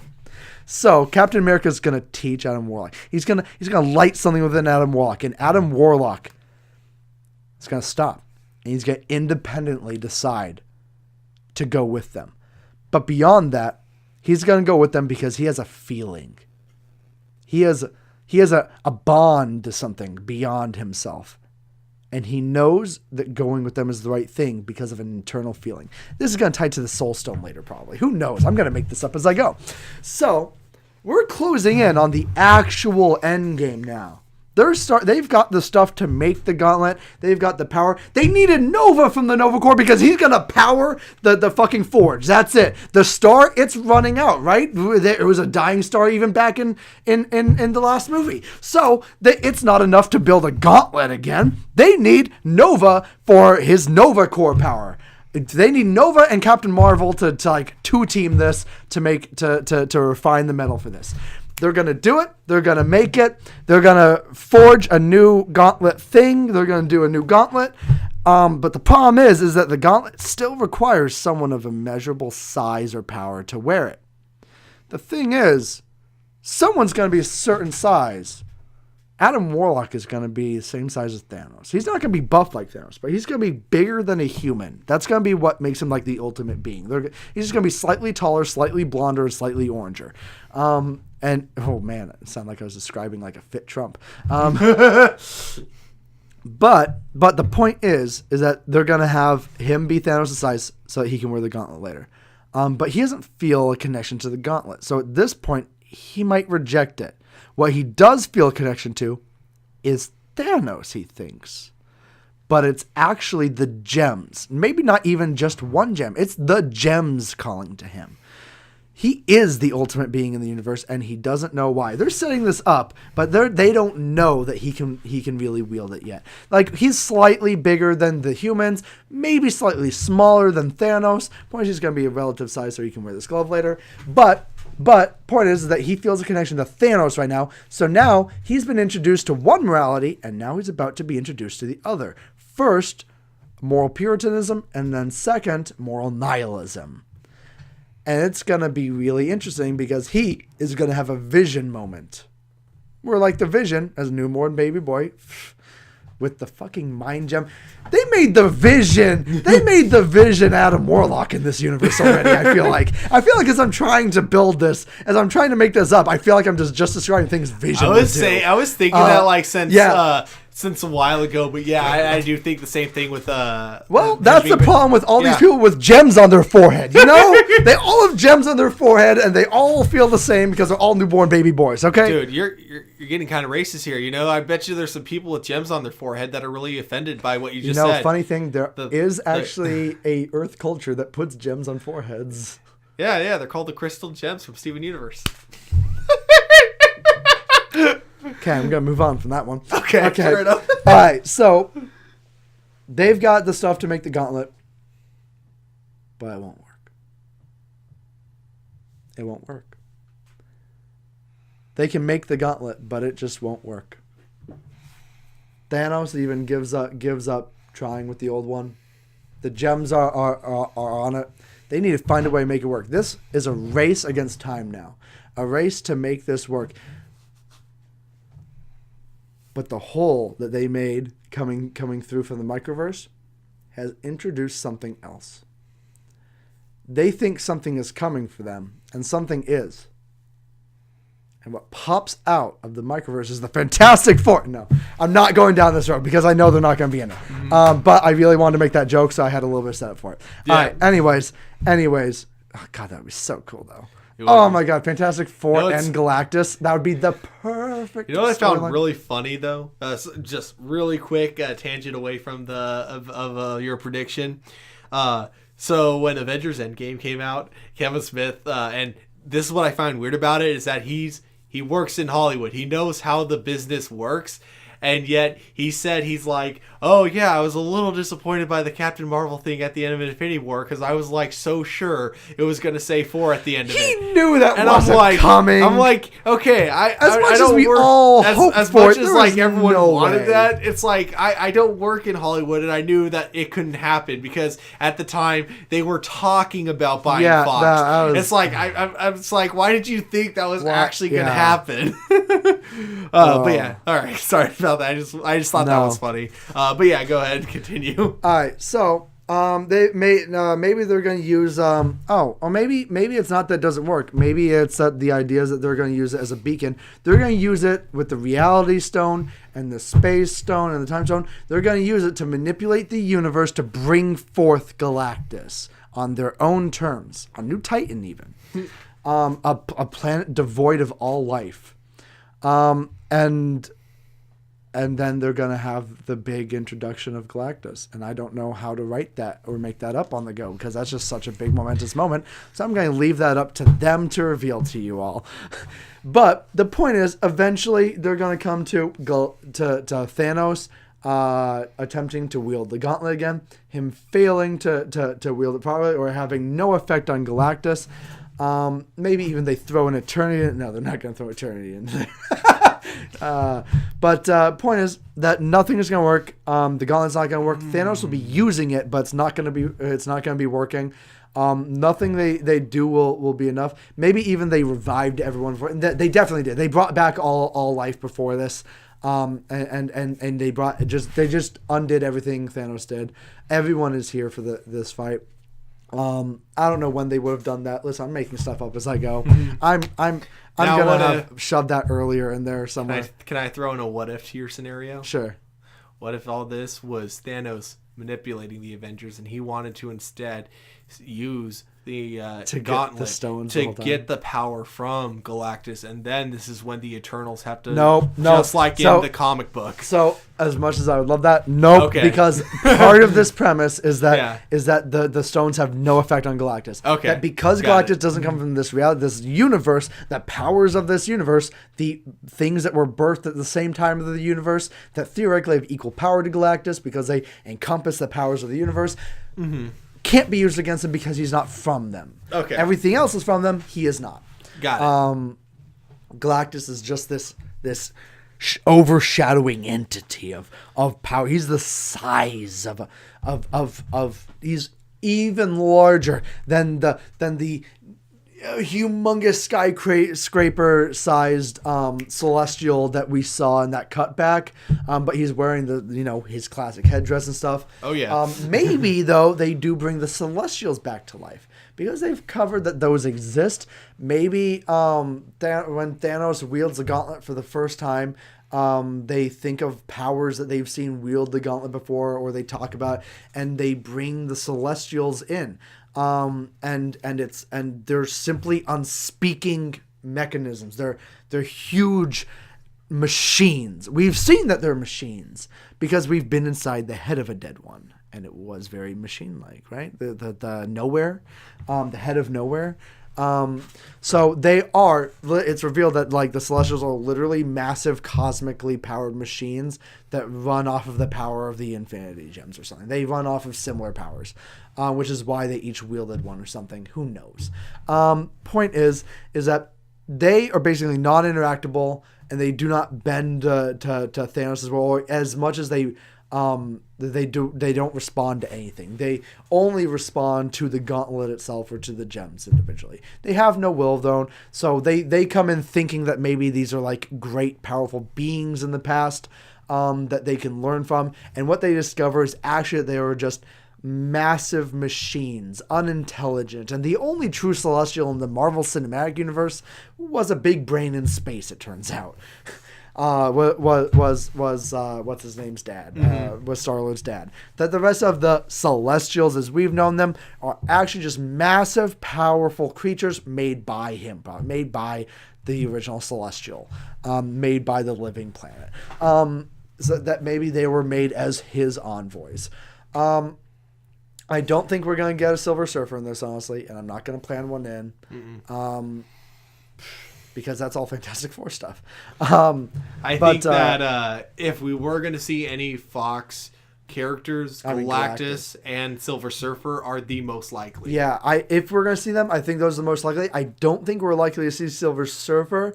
I do think we're more likely to see Galactus, partially because we have the examples in the past of Guardian 2's use of the Living Planet. That is actually a Fantastic Four affiliate character. They traded that character for Negasonic. That's true. Was it Negasonic? Yeah, it was Negasonic. There was a deal with a trade. In fact, there were multiple things traded because Skrulls were also part of this trade, it turned out.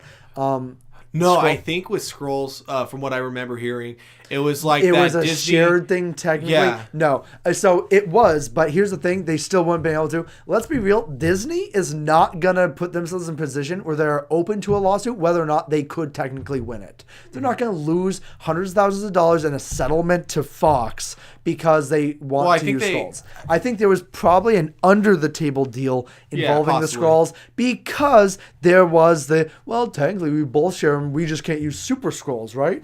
But I think that in order for that to have been a reality for Disney, that there had to be an under the table deal where Fox agreed not to attempt to sue them because they could have. They couldn't have won necessarily, or they might not have won, but they probably would have gotten a big settlement from Disney, and they would have had to because Disney would have been the first ones to try and break that essentially. Mm-hmm. And let's be real, Fox had more rights to them than Disney did. They had rights to the Super Skrulls, to individually named Skrulls. They had rights to most of the Skrull stuff.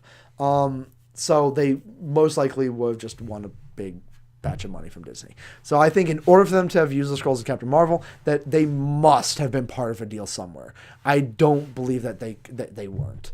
And under that same logic, I think they got Galactus. I think they got Galactus and maybe another couple other big things that Fox knew they would never try again because they'd already failed at them. Silver Surfer might be popular with people because he's a hero and they could use him in different circumstances. But Galactus, they fucked up Galactus. They couldn't use Galactus again. They knew they weren't going to be able to use Galactus again. Yeah. Because Galactus is a villain, not a hero, so he doesn't have another purpose. So they gave it up. They're like, well, we tried and failed at that. Good luck. So that's why we get Galactus. All theories being made up. Okay. Yeah, anyways, point is, eventually someone learns something and, there's, lessons learned, and part of it is, maybe the two new baby boys, learn together they have the power to change things. That maybe it's not about one of them being connected to the Soul Stone, one of them the Mind Stone or something, but it's about each character's connection to a different sense of morality, or between those two they can do it, and they use the gauntlet somehow between them. Maybe Adam Warlock, I don't know, is the Vision. Maybe he gets the forehead and the gem in the forehead. Maybe when they bring back Vision is lifeless because he doesn't exist without the gem, and they just have. This is how Adam Warlock gets a gem in his forehead, is that he literally is actually the Vision. Maybe that's where we can tie this together. That Adam Warlock isn't Adam Warlock. Adam Warlock is where Vision went. Maybe they can have something earlier in the movie where they said that they made the perfect being, but it only woke up yesterday. It's literally just been born, but it has no memories. It's a living creature, and the perfect living creature, in the same way that the Vision was the ultimate perfect living creature made of vibranium, designed by a machine trying to make the perfect being. They can tie Ultron in to this other species across the universe. They can tie Ultron in because of this goal being the idea to make the perfect creature is actually the will of the Infinity Gauntlet itself to make itself present.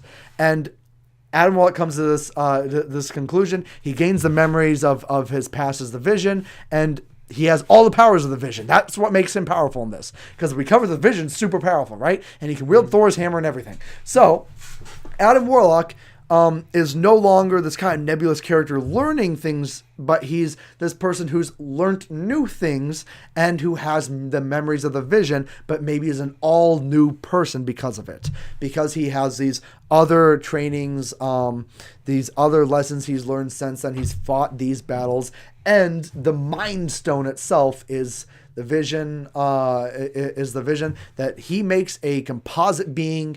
That is more than either separate, and that's what lets him wield the gauntlet, and he defeat and to now combined with the will of the universe, maybe he can even have a moment where Peter Quill sees stars for a second, and Peter Quill's powers as a creator reawaken or a celestial reawaken or something because of his proximity, and he himself looks into Warlock's eyes, and Warlock's eyes at this point look like his eyes did then, and he says eternity or something. There's some reference to eternity because Peter Quill said he saw eternity in Guardians 2.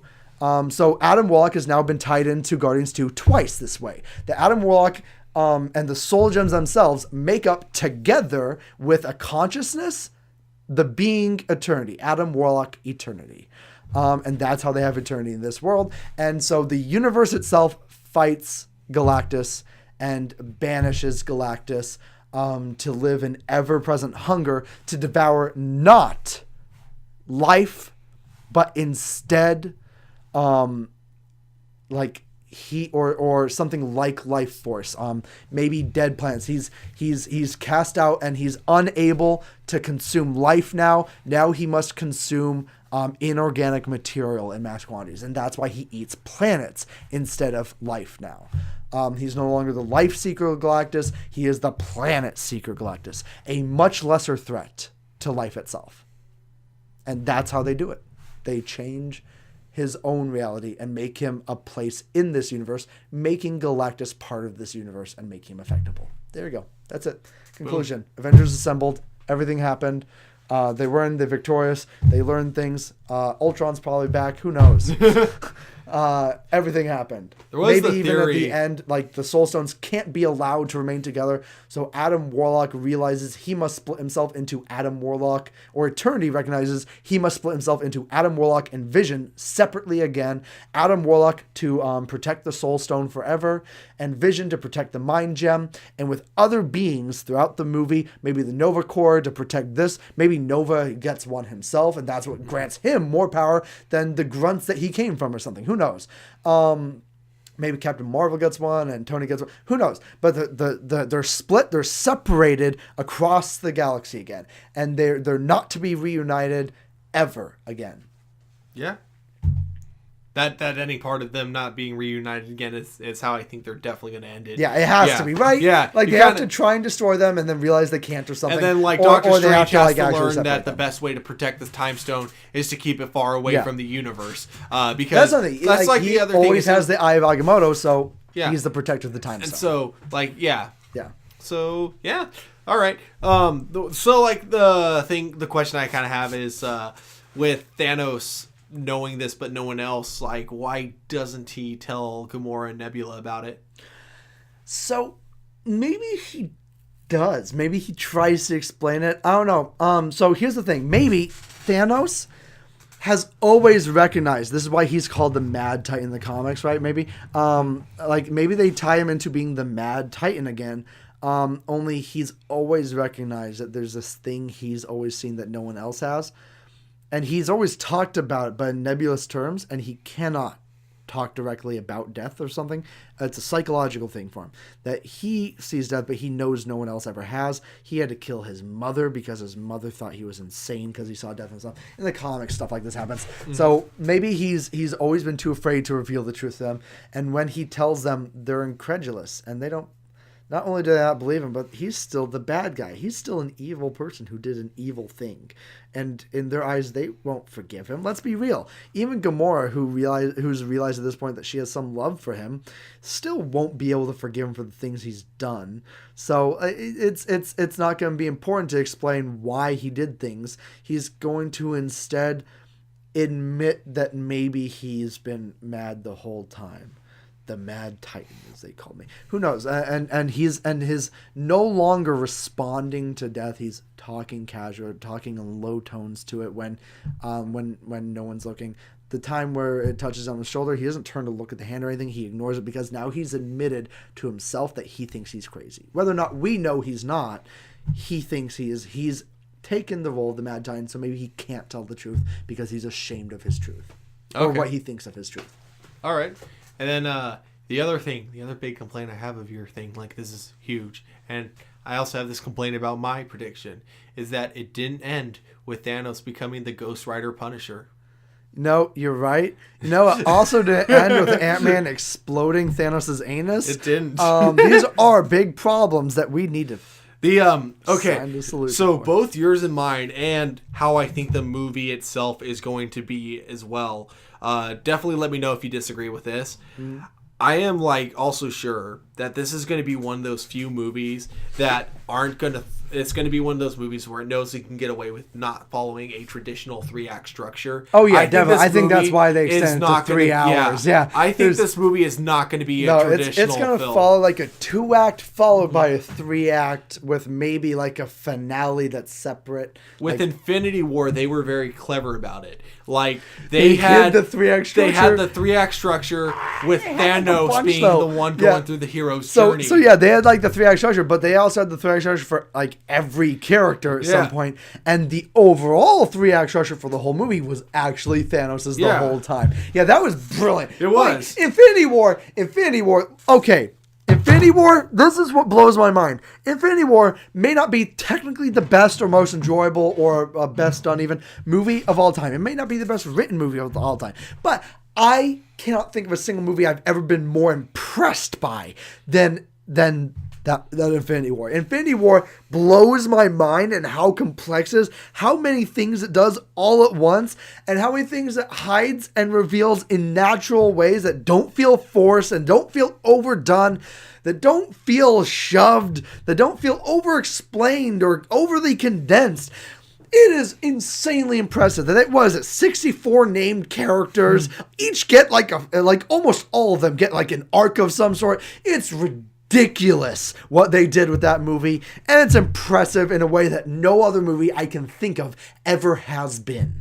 All I can say is that I fully agree with Infinity War being impressive with everything it's done, and the fact that it had so much hype behind it going into it, and not only lived up to it, but into beat the it. ground. Yeah. How did it beat that hype? How did it beat a decade of movies leading into it of greatness? All I can say is that going into Endgame, whether or not one of us is right about how this movie goes beginning again, or maybe we're both fully wrong, I can say that even if this movie ends up being a bit of a disappointment, I'm going to look back on my journey in the Marvel Cinematic Universe, and I'm going to enjoy it no matter how it ends. Let's be real. No matter how it ends, this has been a great ride. It has. And also, at this point, no matter how inaccurate I may be with this shit, hell, I just made all that shit up. I'll be shocked if a quarter of it ends up being remotely right. As much as I love what they've done and think I'll love this movie, I can't wait for them to surprise me with it in some way. Yeah, same here. As much as I love coming up with my predictions and my own thoughts about where they could go, nothing will bring me more joy than sitting down and watching it. This is why I've always disagreed with the assertion that this is a good example that not JJ who's the guy who directed episode 8? Rian Johnson? Yeah. Rian Johnson says that nothing disappoints him more than thinking about what's going to happen in something before he sees it. I don't get this because no matter what it is, no matter how much you think you know about it, the experience can't be taken away from you beforehand. You will always experience something for the first time in all of its glory, no matter what. And no matter what you've thought as a fan or what theories you've had on who Snoke was or whose Rey's parents are, what's disappointing isn't learning something that's different than what you thought. It's learning that the question never really mattered. And the Marvel Cinematic Universe has never failed to answer a question somehow, even if it's with an even more fun question. And on that note, thank you guys for listening. This was the podcast after work. And we'll be back next week to talk about even more Star Wars. Because, boy, do we have some Star Wars. All about the Star Wars, baby! But Disney, we love you, apparently. Because this is just the Disney cast now. We just cover Marvel, then Star Wars, then probably Frozen 2, because that looks dope as fuck. I don't know. Yeah. All right. No, I'll shell out. Disney, if you want to sponsor us, I'd love it. Please. In fact, you know what, Ryan Johnson, please come on the podcast. I would love to talk with you. You made some of the most beautiful scenes I've ever seen in a movie. Please, thank you. All right. Thank you guys for listening. See you next time.